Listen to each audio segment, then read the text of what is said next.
I'm standing at the information desk of a train station in Amsterdam on a Tuesday morning when an American guy, maybe early 30s, walks up looking genuinely stressed. He's got this backpack with about 17 pins on it, all American flags and state symbols. "Excuse me," he says, real urgent-like. "I need to report a crime. There's a woman outside just riding a bike, with a beer in her hand while moving." I blink at him. "Yes? She's drinking and driving," he says, slower now, like I'm the confused one.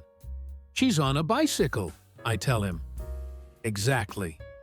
That's a DUI, operating a vehicle while intoxicated." I explain that bikes aren't legally vehicles in that sense here, that it's perfectly normal, that half of Amsterdam does this on Friday evenings. He stares at me like I just told him the earth is flat. Then he mutters something about lawless Europe and walks away shaking his head.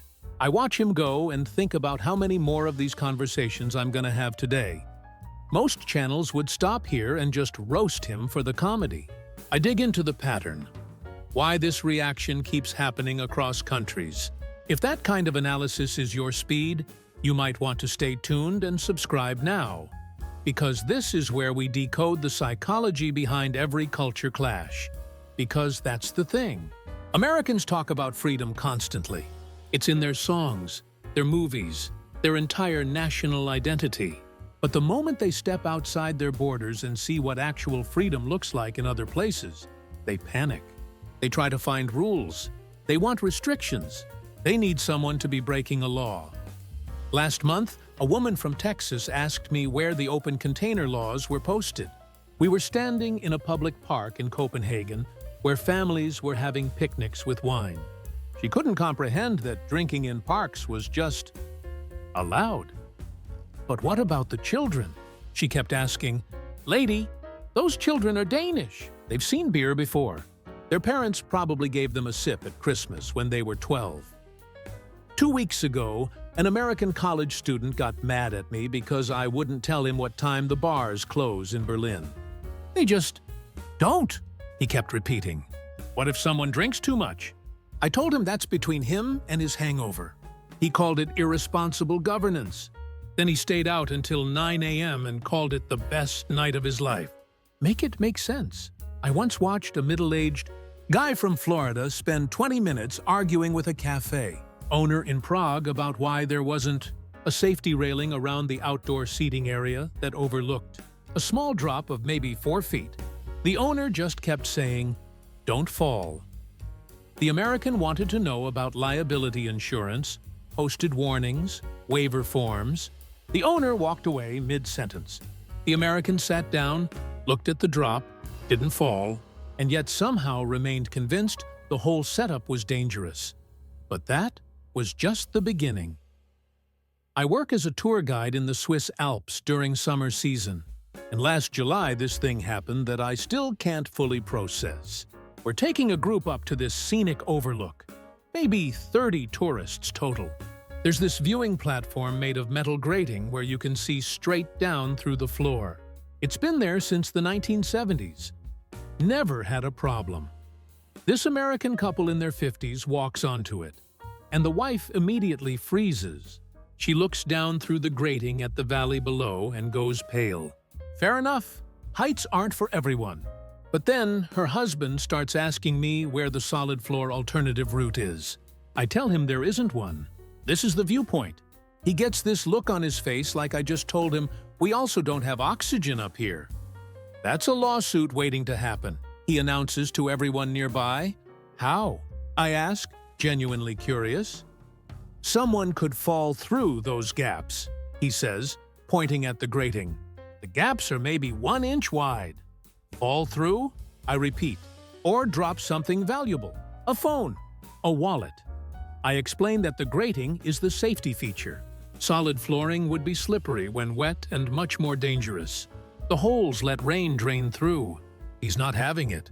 He wants to speak to whoever's in charge of mountain safety regulations. I tell him that would be the Swiss government, and also physics. His wife takes one photo from the very edge of the platform, doesn't fall through the floor that's literally impossible to fall through, and they leave. But the best part? On the way down, he tells another tourist that Europe doesn't care about safety standards. While walking on a path that's been maintained for 100 years, in a country that's basically one giant safety standard. Over in Norway, I've got a friend who works at a ferry dock outside Bergen. She told me about this American family last summer who got upset that the ferry didn't have assigned seating. The dad kept asking where their seat numbers were. She explained it's first come, first served. Just sit anywhere. But what if someone takes our spot? Then sit somewhere else. What if there are no spots? There are always spots, and if somehow there aren't, you wait for the next ferry. He didn't like this. He wanted a system. He wanted rules about who sits where, and a person enforcing those rules, and probably a laminated card explaining passenger rights. His teenage daughter just walked onto the ferry and grabbed a window seat while he was still trying to get a supervisor's name. The freedom to just sit down and enjoy the ride was somehow more stressful than assigned seating, boarding groups, and zone numbers. I heard about a woman in Portugal from a hotel manager in Porto. She was staying in this old renovated building in the historic district. Beautiful place, original tile work from the 1800s, wooden shutters on the windows.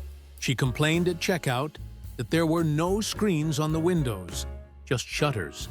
The manager explained that screens aren't common in Portuguese buildings, especially historic ones. She asked how they deal with bugs. "We close the shutters," the manager said, "but then there's no airflow. We open them when there are no bugs. What if I want airflow and no bugs?" The manager stared at her for a long moment and then said, "Then Portugal might not be the country for you."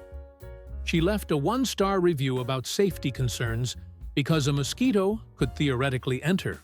A mosquito, not a bear, not even a large moth. The theoretical possibility of an insect was a freedom she didn't want to have. My cousin works at a pharmacy in Dublin, and she's got this story about an American guy who came in asking for medication that requires a prescription in Ireland.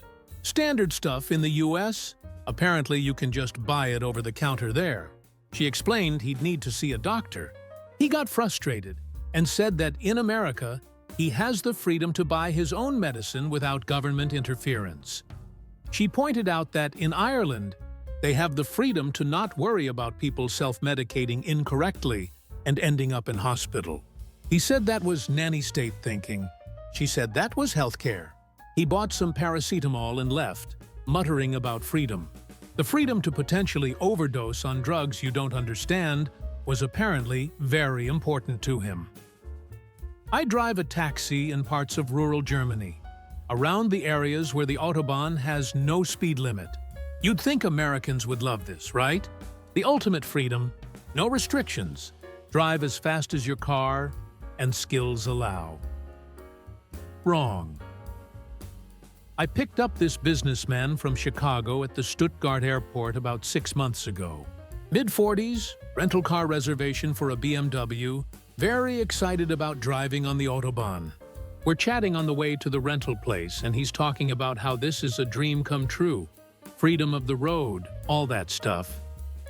2 days later, I get him again for the return trip.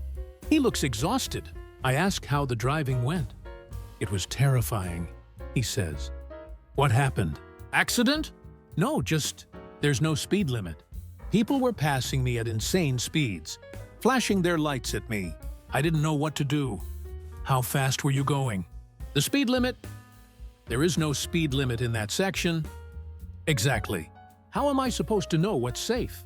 And there it was, the American freedom paradox. Given actual unlimited freedom, he wanted a limit. He wanted someone to tell him the maximum safe speed. The responsibility of deciding for himself was too much. He'd rather have a number on a sign that he could either follow or break. But at least he'd know what the rule was. In the Autobahn's unlimited sections, you have the freedom to assess conditions, your vehicle's capabilities, your own skill level, and make a choice. That level of personal responsibility made him uncomfortable. He wanted to be governed. He just didn't realize it. I've got a colleague who does tours in Thailand, mostly around Bangkok and the islands. She told me about this couple from Arizona. who rented a scooter in Phuket. Standard tourist activity. Millions of people do it safely every year. You wear a helmet, drive carefully, enjoy the freedom of the open road. These two couldn't handle it. They kept asking locals about traffic rules, which side of the road, what the speed limits were, whether they needed special licenses. All valid questions, sure. But then they got frustrated with the answers because traffic in Thailand is more fluid.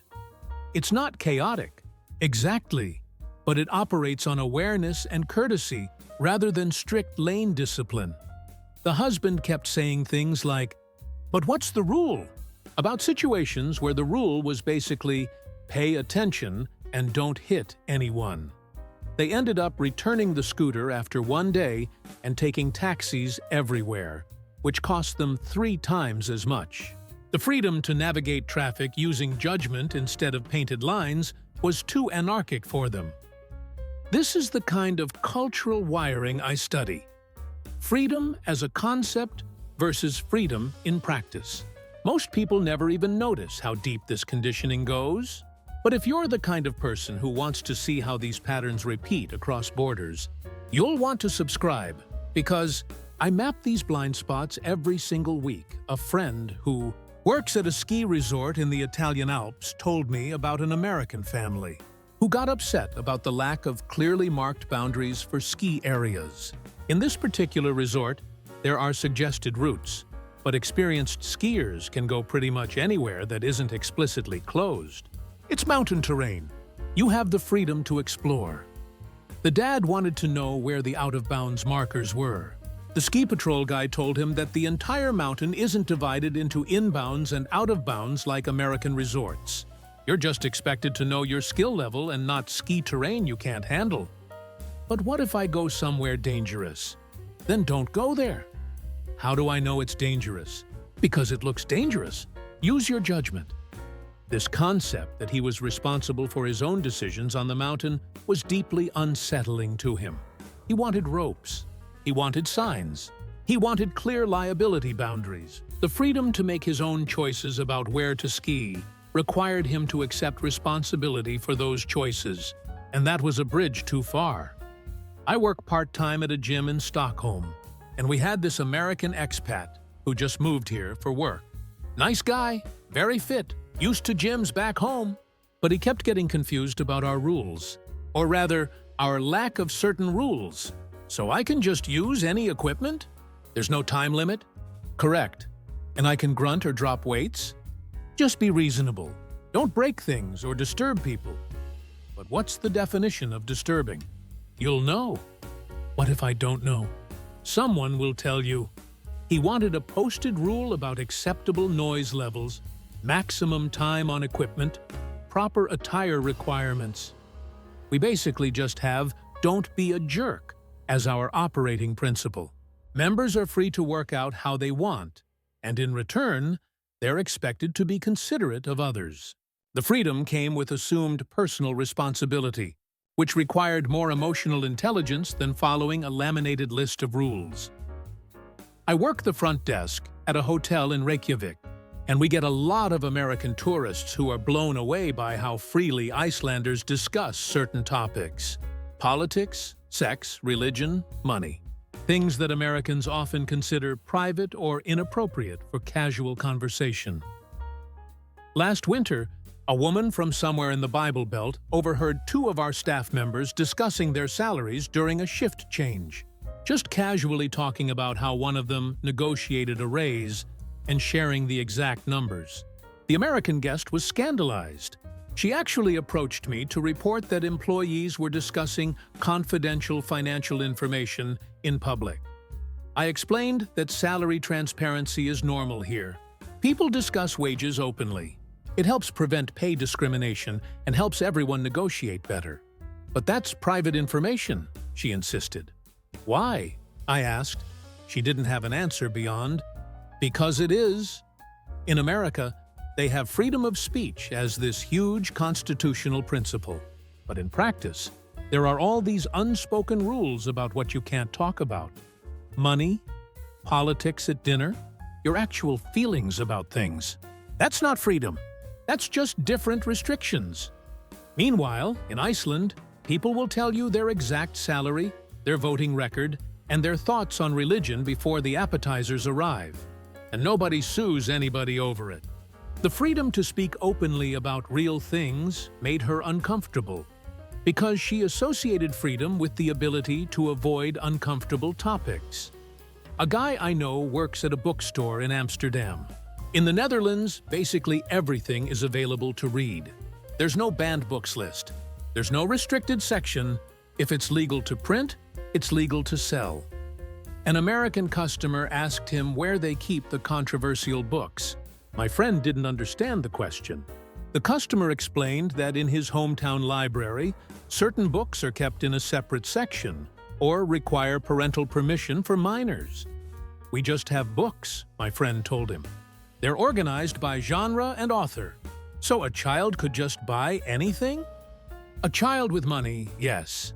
The Americans seemed to think this was dangerous.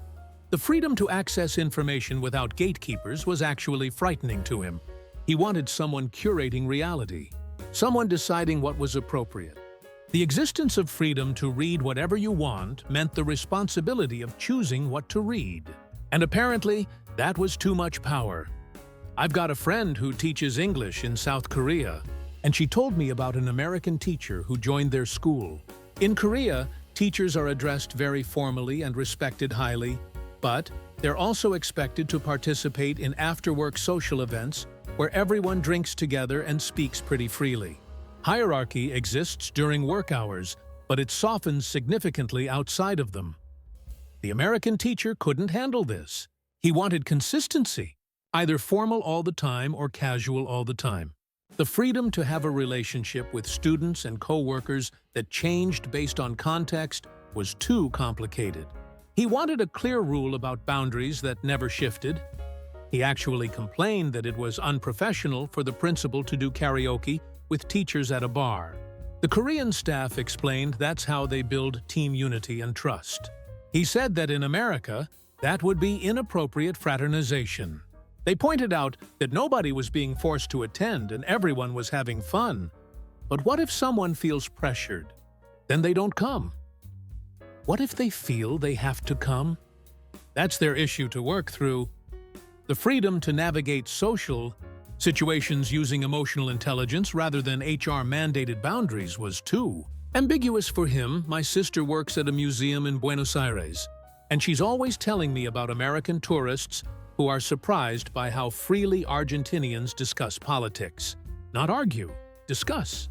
With passion and energy, but usually without the venom that American political discussions have. One American woman told my sister she was uncomfortable because two strangers at a cafe started debating politics loudly right next to her. My sister asked if they were being aggressive toward each other. No, they were just passionate. She asked if they involved the woman in the debate. No, they were talking to each other. So what was the problem? It's not appropriate to discuss politics in public. Why not? Because it's divisive. Only if you can't handle disagreement. In America, political opinions are treated like this dangerous thing that might explode if exposed to air. People whisper about who they voted for. They avoid topics at Thanksgiving. The freedom to have political opinions is protected by law, but the actual freedom to discuss them openly is socially restricted. Argentinians just argue about politics like they argue about football, loudly, proudly, and then everyone goes back to drinking mate together. But the story that really captures all of this happened to a German friend of mine who was visiting Texas last year. He was the foreigner for once, the one experiencing American freedom. He went to a bar in Austin, walked in, tried to order a beer, and the bartender asked for his ID. He's 43 years old, gray hair at the temples, visible wrinkles. The bartender was maybe 25. My friend laughed, thinking it was a joke. It was not a joke. He showed his ID, German passport. The bartender stared at it like it was written in hieroglyphics and called over the manager. The manager examined the passport, went to the back office, made a phone call, and came back 20 minutes later to say they couldn't serve him because they weren't sure if the ID was legitimate and they could lose their license. My friend pointed out that his passport is a legal international document. The manager apologized but said their policy was US-issued IDs only. My friend asked if this was a law. The manager said no, but it was their policy to avoid legal risk. So my friend left, walked 2 blocks, found another bar. Same situation. Third bar, he finally found a bartender who accepted his passport, but only after scanning it, photographing it, and making him sign a waiver to buy 1 beer. He called me that night, completely baffled. "I thought this was the land of the free," he said. "I can't even buy a beer without a legal document trail." And that's when it clicked for him, same as it clicks for all of us who live outside America and interact with Americans abroad. The freedom Americans talk about is the freedom to follow rules that make them comfortable, the freedom to have someone else define what's safe, what's appropriate, what's allowed, the freedom to not have to think too hard about personal responsibility. Real freedom, the kind that exists in different forms all over the world, is messier. It requires you to assess situations, to accept that other people will make different choices than you, to take responsibility for your own decisions without a safety net of regulations and posted warnings. Americans see a Dutch person biking with a beer and want to call the police. They see a German mountain path without railings and want to sue someone. They see a Norwegian ferry without assigned seats and feel anxious because they've confused freedom with safety and safety with rules. And these stories, they never stop coming. Every summer brings a new wave of Americans discovering that the rest of the world has freedoms they never imagined. And some of those freedoms are deeply uncomfortable when you're not used to them. Because real freedom means the freedom to fail, the freedom to make bad choices, the freedom to sit on a metal grating 4,000 feet up and trust that you're not going to fall through inch-wide gaps because physics exists. And maybe, just maybe, that's scarier than any speed limit sign.